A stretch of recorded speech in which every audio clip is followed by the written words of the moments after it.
Hey guys, ArchieLuxury channel, and today I got a special treat for you. A state of the collection. And I wanted to do this. I wanted to put this together because I've had so much in and out. I've had so many watches I've sold off, and people are confused. What do I own? What do I don't own? So, without further ado, let's talk about my state of the collection, fuckers. Let's go. Okay, guys, let's jump straight in. State of the collection. Let's start way at the top.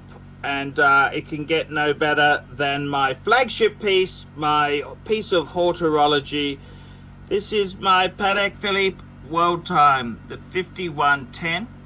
I've just had it overhauled in Hong Kong, and I absolutely love this piece to death.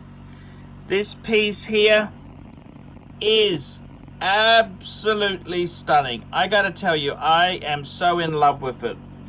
At one stage I was thinking about maybe selling it, maybe passing it on, but I gotta tell you, I adore it to death. And this piece is, it explains to every fucking other YouTuber out there that I know my fucking shit. And you may hate my guts, but I know horology. So there is no way in the world I could sell this piece. And I got to be honest with you, it is just superb. Just the way it was, just an absolute cracker. It's got my favorite Patek movement, the automatic 240, which is, I think, one of the nicest movements. It's the same movement in the 394. Well, same basic movement as the 3940 perpetual calendar. It's Patek's automatic movement, featuring that gorgeous micro rotor. So this piece itself here, I've had it fully overhauled by Patek, and I got an extra long strap. That's right, I've got an extra long strap. So this piece now fits me perfectly. And I don't want to sell it.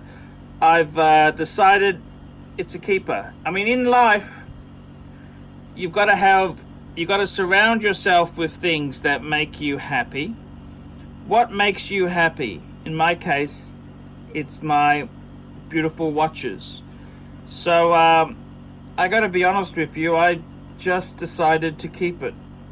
I think the 5110, yes, it's a wee bit small, 37 mil. Well, some people would say it's perfect. I think 38 would have been perfect, but I think it's got a lot more charm than the 5130, which is the 39.5 mil version. I think the guilloche of this is just to die for. I mean, this is guilloche.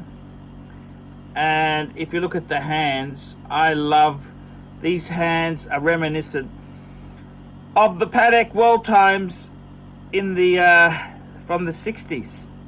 And I gotta tell you, it's this piece just explains that I love my watches. I love fine watchmaking. I adore my watches. I gotta be honest with you, I'm probably gonna add another Patek. That's what my aim is, depending on money, financial situation. But yeah, there you go. That is that's my Patek Philippe, which I absolutely adore. So yep, that is she's definitely a keeper in my collection. Okay, let's move on to the next piece, Arch. Okay, the next piece, this is actually the piece that I've had the longest in my collection. It's my Jaga Reverso Grande. This is the longest serving piece in my current collection. And I gotta tell you, I adore this piece. I bought it to celebrate my 40th. Well, actually, my wife at the time bought it. I actually got an engraving done on this piece. I will show you. There we go. I had an engraving. The greatest love of my life. Well, unfortunately, yeah, it didn't sort of last, but hey, that's okay. That is the way life goes. But my Reverso Grande date, it is just such a cool piece. I adore it. It's very, very beautiful piece. It's now I'm going to try and flip this. There we go. Flip that, push out, and then we just never push in. You got to push it from the other side there into place. That is the beautiful. I've got this watch stopped just so I could get some really nice fine video of the movement. This is the Jaga. Now, if you have a look here, let's have a look. So this is the movement. It says Jaga, and it also says duo spring barrel. So it's got two spring barrels there, because it is a 8-day power reserve, 25 joules. It's got a movement number there, and right down the bottom it says Swiss made, but it also says the movement number. So this is a caliber 887. What the fuck does it say? My eyesight is not so good. 875. There we go. It's an 875 caliber movement. Now, this watch here, I've had it fitted to a Jaga. This is an Alligator Strap, and I've got to be completely honest with you there. I absolutely adore black alligator. I think it is absolutely just such a luxury. I get it. I get the whole alligator skin thing. I get it. I completely get it. This watch itself, look, I haven't worn it a lot in 2018, and I'm actually going to be getting this watch serviced. It needs a service. It's gaining a little bit of time, so I prefer not to wind it. I just want to let it sit until I get the funds for a service. But I tell you what, this watch, I would never sell it. It's just such an amazing watch itself. It's 8-day power reserve. You've got sub-seconds at 5, 2-disc date, the most beautiful guilloche, and rumor has it Jaga lost money on every one of these produced, which I just, the Art Deco numerals, it's a little bit out of fashion because it's quite a fat watch. It's quite fat. But the ultra thins are very, very popular now. But I honestly, quite frankly, my dear, I don't give a damn. I bought this for me, not for fashion.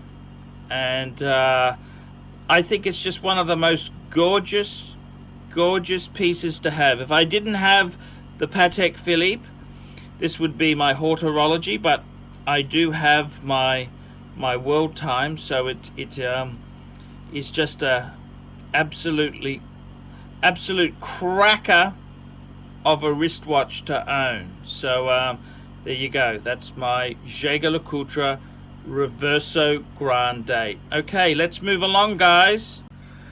Okay, let's have a look at the third piece in my collection, and this is my Zenith El Primo. This is the 1969 reissue. And my one has the open heart. And I gotta tell you, this was a addition that I added in 2018, and I gotta say, I love it to death. Absolutely love this watch.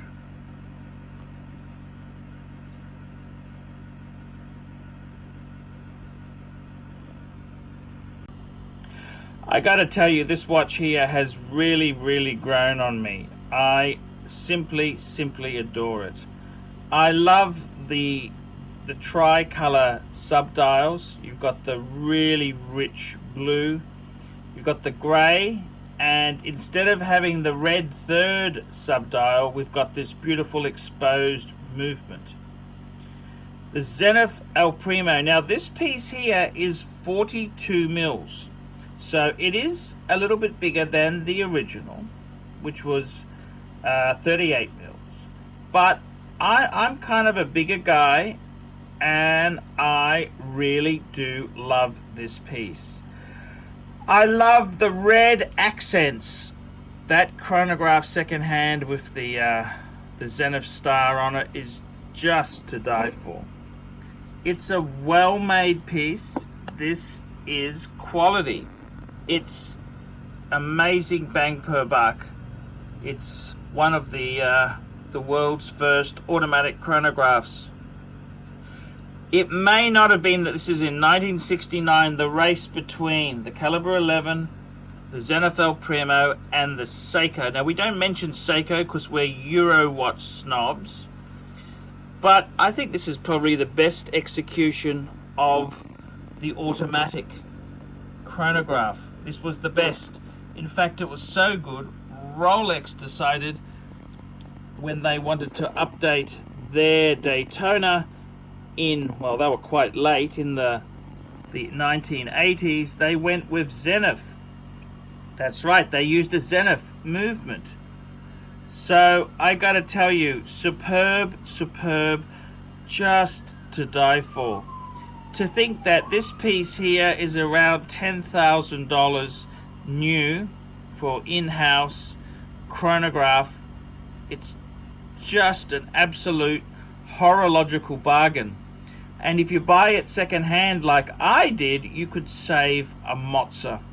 The brand is quite soft, Zenith, but this is high watchmaking at a high form.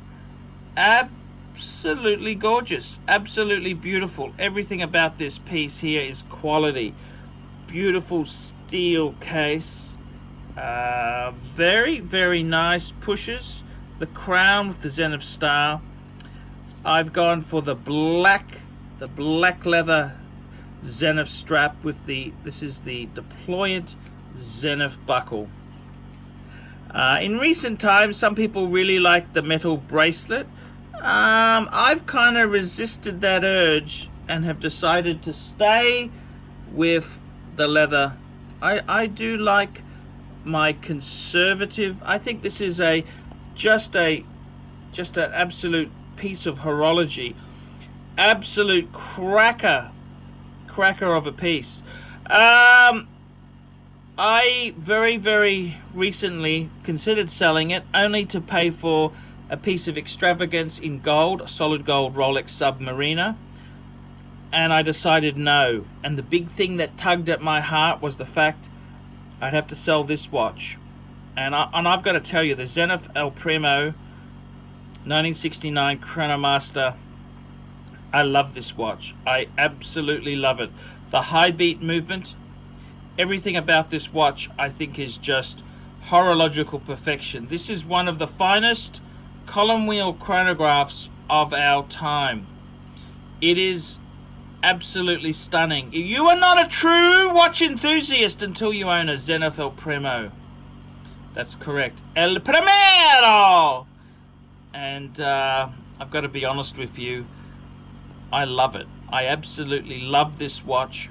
I really do love this watch. It just gives me pleasure, just makes me happy and complete. The Zenith El Primo Chronomeister, absolute gem of my collection. And this is horology. It's amazing bang per buck. This piece here, when another enthusiast sees that you're wearing a Zenith, they know that you know that they know that you know you're an enthusiast. It's an enthusiast watch, and I love it. I absolutely love this. This is high grade. Okay guys, let's move on to the next piece. Okay, let's move on to the next piece, and here we have a piece that I just purchased. It's a Breitling Super Ocean Heritage. Now, this is actually the Heritage 1. The Heritage 1 has the ETA movement. The way you can tell it's a Heritage 1 instead of a Heritage 2 is the aluminum bezel. The Heritage 2 has a ceramic bezel. And also, if you look at the hour hand, on the Heritage 2, it has a line in the middle. So this here just tells you it is a Heritage 1. Now, this is a relative monster. It's a horological monster. This piece here is 46 mils. 46 mils, guys. It is absolutely massive. I bought this piece because I wanted a discount diver. I'd recently sold off a lot of my dive watches, and this piece came up at an absolute steal. I'll talk about pricings in another video, but suffice to say, this is now my discount diver, and this just shows you what an adventure horology is. It started off exactly 12 months ago. I got my first Breitling Super Ocean Heritage. It was a 42 with a black bezel and white dial. Well, guess what? I wasn't happy, so I sold it to get the black with the ETA machine. Then I sold that to get the in-house with the ceramic.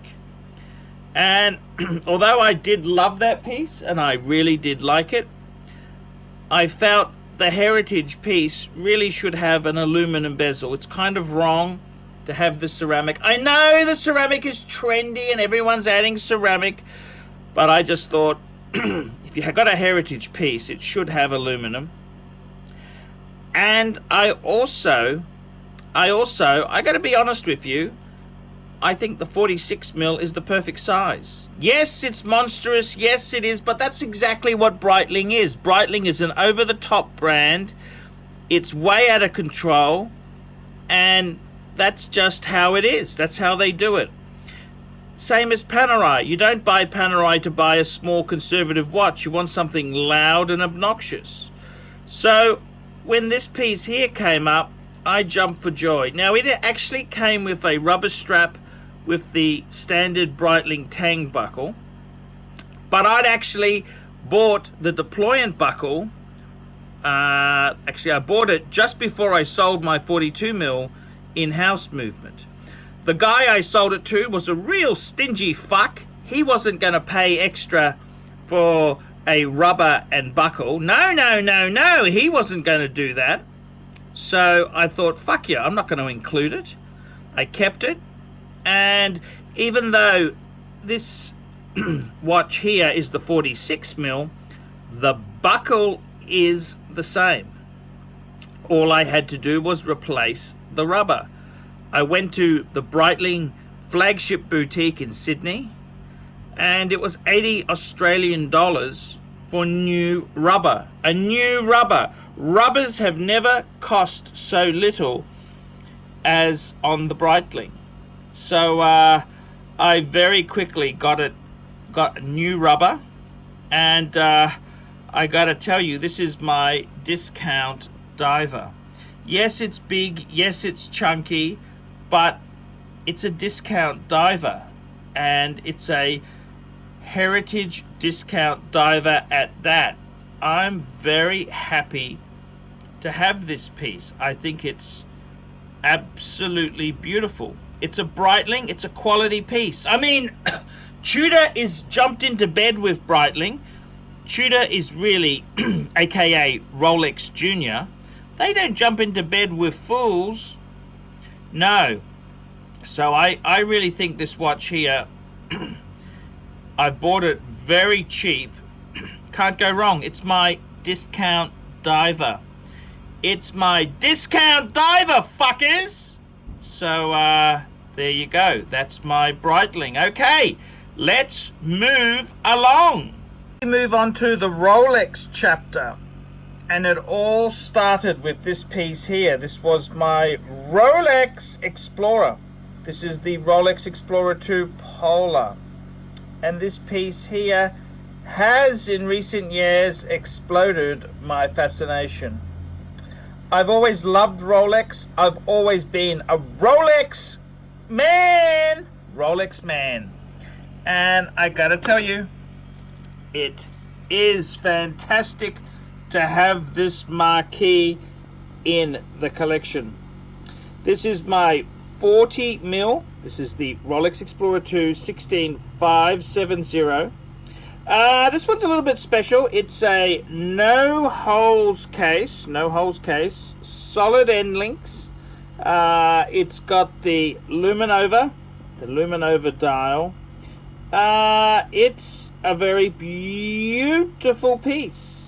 Very clean Rohart in there. Very clean Rohart. No serial numbers inside there yet. These have become very, very collectible. Very, very collectible. The Rolex Explorer 2. Absolutely gorgeous critters. What do I say about this piece? Well, you know, it was a 1016 Explorer 1 that started my luxury goods fascination. And this piece here was kind of, if I had the money at the time, this is what I would have bought. So it's only fitting that I feature this in the collection. 1016, long gone and stolen by the Chicago Mafia. Tony Soprano, where the fuck is my 1016? Very, very beautiful back there. Look at this. No, I love the execution of this case here. Look at this here, beautifully done. It's just a very nice contemporary Rolex. Very, very beautiful indeed. And I'm very proud to feature this on my channel and in my collection. This is the Rolex that is was considered a bit, you know, it was sort of it wasn't so popular, but it's starting to increase. The 40 mil is no longer made. They've gone to 42, but I like this watch. I love this watch, and it's easy to see why, with its beautiful white, just ever-present white dial, small crown, just so gorgeous. And I do love the new 42, but I got to be honest with you, I've been offered, people have offered to buy this many times, but I will not pass up my Rolex Explorer 2. This is the watch that means so much to me. It meant so much to me. Very important piece. Rolex Explorer 2. The 16570, just perfection. It's a modern, contemporary, classic sapphire crystal Rolex. Just absolutely, it's just beautiful. Just a beautiful watch. It's a beautiful watch to have and behold and just enjoy. That's my Rolex Explorer 2. Okay, moving right along. Sure, you can tell me something in confidence. I'm only signing it because it costs nothing.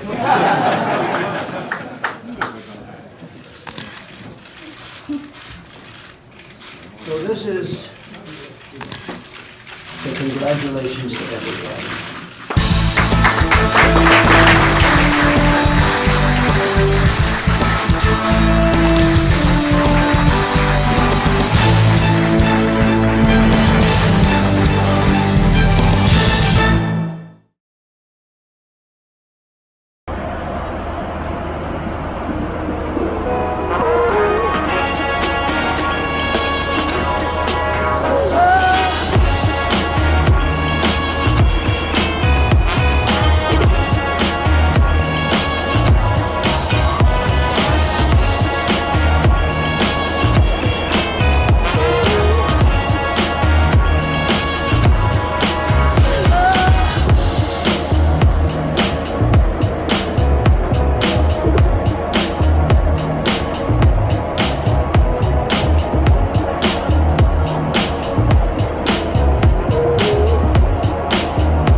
taking the train into the city.